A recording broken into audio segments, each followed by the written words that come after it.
ये तस्वीरें इस वक्त आप टीएस वज़ीर के घर से देख रहे हैं, जहां पर आज सुबह ही उनके मर्डर की जो खबर है वो सामने आई है और उसके बाद ये घर पर इस वक्त सब मौजूद हैं, सब लोग जो हैं उनके घर पर आ रहे हैं। लेकिन फ़िलहाल अगर उनकी डेड बॉडी की बात करें तो अभी बहुत सारी जांच पड़ताल जो है वो चलेगी। और अगर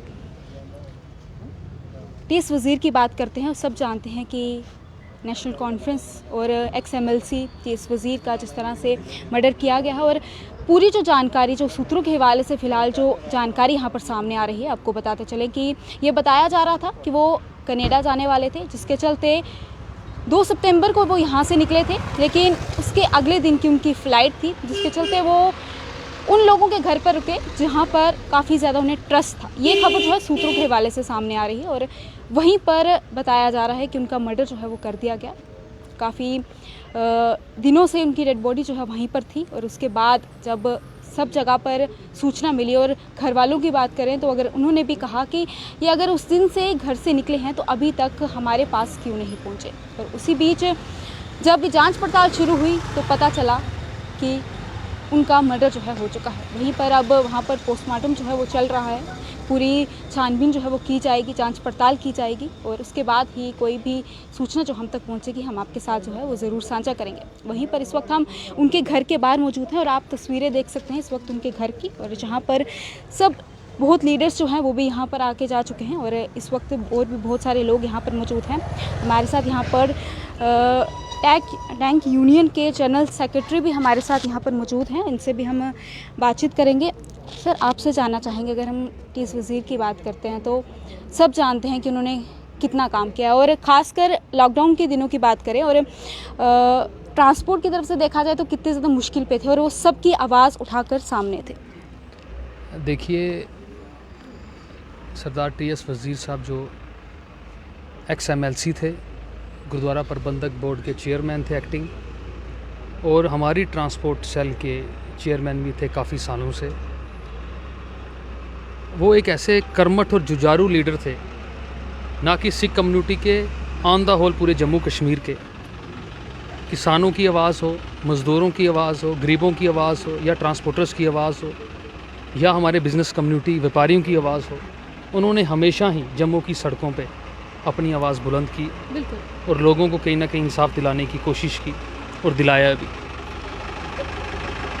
जैसे ही हमें आज सुबह पता लगा उनके परिजनों से कि कल रात को दिल्ली से फ़ोन आता है कि उनकी रहस्यमय हालातों में मृत्यु हो गई है, जम्मू कश्मीर गुरुद्वारा प्रबंधक बोर्ड की एक टीम रात को ही रवाना कर दी जाती है यहाँ से उनका पार्थिव शरीर लाने के लिए जम्मू में। अभी उनसे बातचीत भी हमारी चल रही है। FSL की टीमें जो हैं वो वहाँ पे अपनी छानबीन कर रही हैं, कारणों का पता लगा रही हैं किस कारणों से उनकी ये मृत्यु हुई है रहस्य में। आज पूरा सिख समाज काफ़ी शोक में है, काफ़ी सदमे में है। और मैं आपको बता दूं कि ना ही पीछे किसी ने ऐसे काम किए हैं सिख कम्युनिटी में या ट्रांसपोर्ट बिरादरी के साथ, ना ही आगे कोई कर पाएगा। उनका जाना हमारे लिए सबसे बड़ा नुकसान है, पूरी सिख कम्युनिटी के लिए और हमारी जम्मू कश्मीर रियासत के लिए। कहीं ना कहीं एक चूक भी है कि फुल सिक्योरिटी उनके साथ रहती और ये कारण ना बनते। और मेरा आपके माध्यम से जम्मू कश्मीर की सिख संगत को और लोगों से अपील है कि वो इस गमगीन घड़ी में, एक दुख की घड़ी में परिजनों के साथ रहें और शांति बनाए रखें, धैर्य बनाए रखें।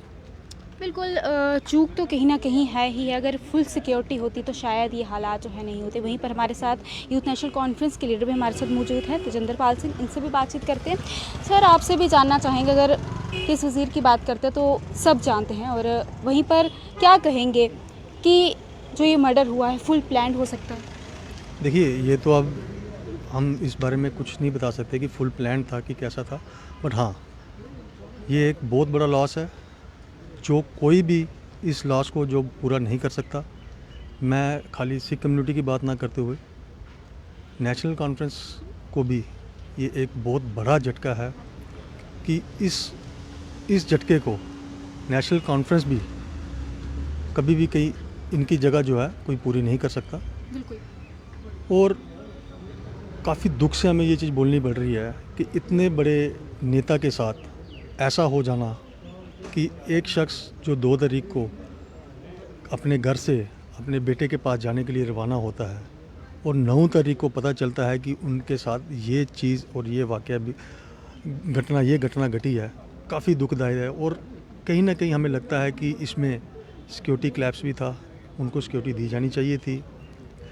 मैं खाली सिख समुदाय की बात ना करूं, जैसा कि भाई साहब ने बोला कि वो ट्रांसपोर्टेशन के भी चेयरमैन थे, गुरुद्वारा प्रबंधक कमेटी के भी चेयरमैन थे और साथ ही साथ नेशनल कॉन्फ्रेंस के बहुत ही दिग्गज नेता जो एक माने जाते थे।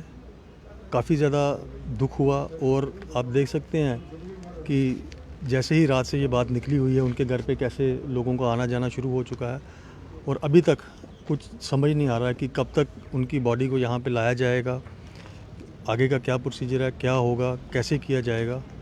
तो अब हम सब यही ऊपर वाले से अरदास करते हैं, दुआ करते हैं कि उनकी आत्मा को शांति दें। पर हाँ, एक चीज़ हम ज़रूर बोलना चाहेंगे कि उनकी जगह जो है वो कोई नहीं ले सकता, ना ही कोई ले पाएगा। बिल्कुल, ये बात तो बिल्कुल सही की। अगर हम उनकी बात करें तो उनकी जो जगह थी वो कोई नहीं ले सकता, क्योंकि एक जाने माने नेता थे और वहीं पर इस वक्त हम उनके घर के बाहर मौजूद हैं और आप तस्वीरें देख सकते हैं जहां पर रात से ही अपडेट सामने आई है। उसके बाद घर पर तमाम लोगों का आना जाना जो है वो लग गया है और वहीं इसी बीच एक दुखद खबर सामने आ रही है जहाँ पर टीएस वज़ीर का मर्डर हुआ। पूरी जानकारी जिस तरह से मैंने आपको दी कि वो 2 तारीख को यहाँ से निकले थे, जो कि अपने बेटे के पास कनाडा जाना चाहते थे और अगले दिन 3 तारीख की उनकी फ़्लाइट थी। लेकिन उस बीच वो जिन लोगों पर ट्रस्ट करते थे उनके घर पर रुके और ये चूक हुई कि सिक्योरिटी भी उनके पास नहीं थी फुल प्रूफ। अगर वो होती तो शायद इतना बड़ा लॉस जो है वो सिख कम्युनिटी को ना सहना पड़ता। इसी के साथ मुझे दीजिएगा इजाज़त। नमस्कार।